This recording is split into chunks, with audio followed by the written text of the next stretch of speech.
So I interviewed my piano teacher, Nicola Curry. She was actually born and raised in Ireland, and she informed me that in the north it is about 95% Protestant, and in the south it's about 99% Catholic. The north is run by the British government and the south is run by the Irish government, and there's a lot of rivalry and conflict between the two cultures. Her grandfather was a chef in the army, and he taught her everything she knows about cooking. She went to a cooking school and she won lots of competitions, and then when she was 10 she started piano lessons. Everyone on her mom's side was in the medical field and they all really wanted her to become a doctor, but she didn't want to become a doctor. She ended up going to the Royal School of Music in London, and she would compete twice a month either in Scotland, England, or Wales. Had tons of competitions. She decided eventually to just stick with piano. She moved to America to become a piano teacher. There are a few cultural differences between me and my piano teacher, Miss Nicola. Some of them include, she told me that there were bombs constantly going off in Ireland, and that before she could get in her car, she always had to check underneath it for a bomb, because if she started the car, the bomb could go off if there was one underneath it. She also told me that sometimes she would be at a store shopping, like at a mall, and they would hear over the intercom, "You have 1 minute to get out," because there would be a bomb. And sometimes people made it out and sometimes they didn't. And she said as a kid it was extremely hard for her to watch arms and legs flying off of bodies when the bomb went off.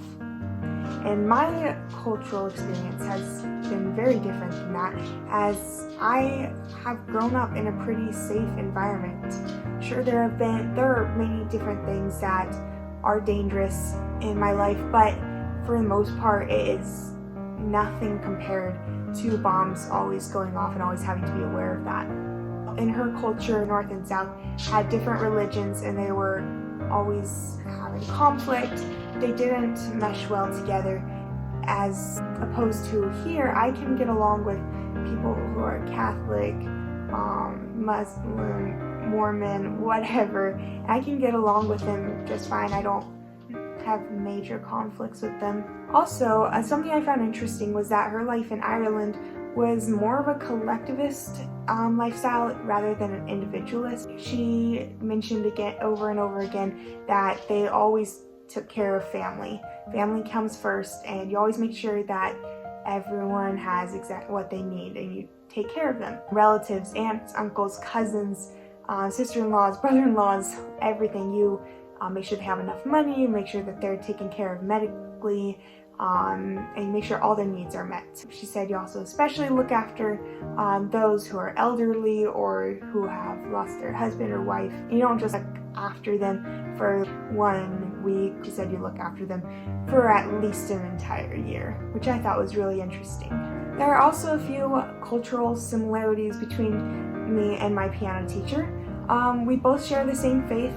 We are both Christians, grew up in Christian homes, and we try to live it out every day.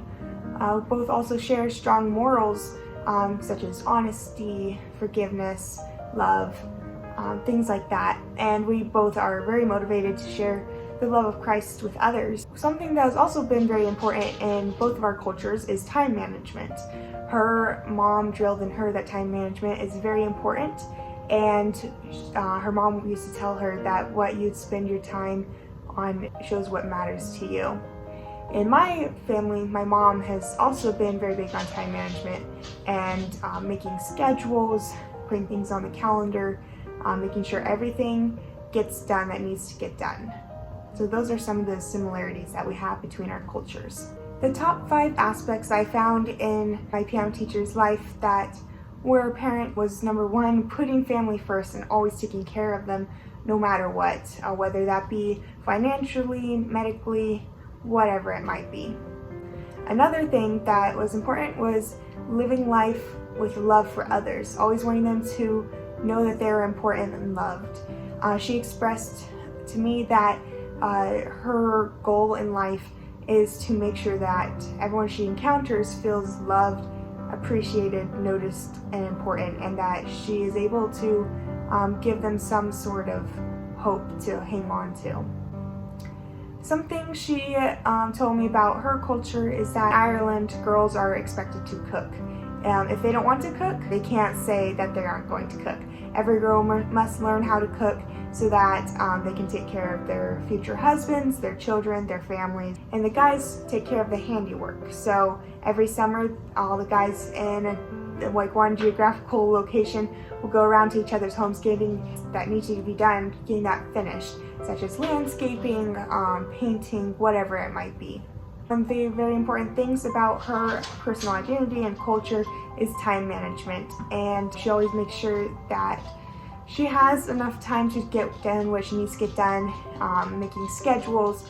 Something I noticed was that she was very focused on the future. She kept telling me that, like, as a child and like when she was in school, she made sure she was investing her time into what matters, such as school, so that she could eventually go to college or a university, to eventually become a chef or a concert pianist. So she was just setting herself up for success for the future.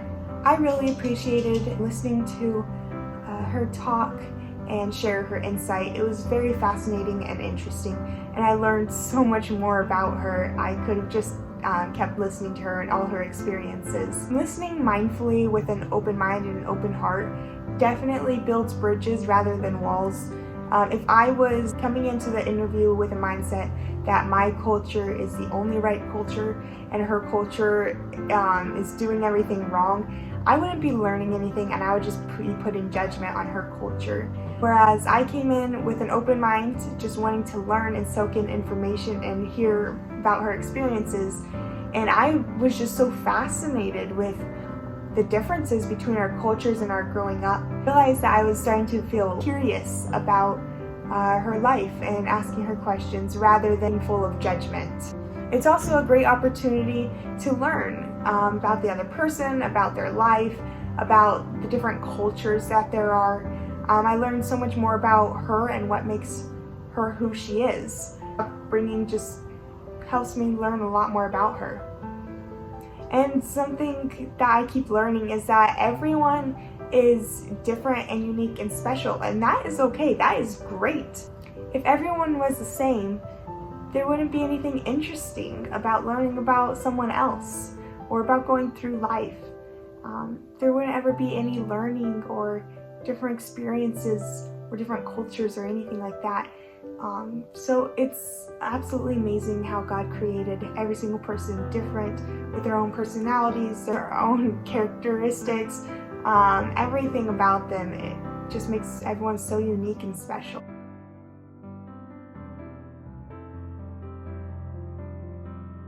All the same, there wouldn't be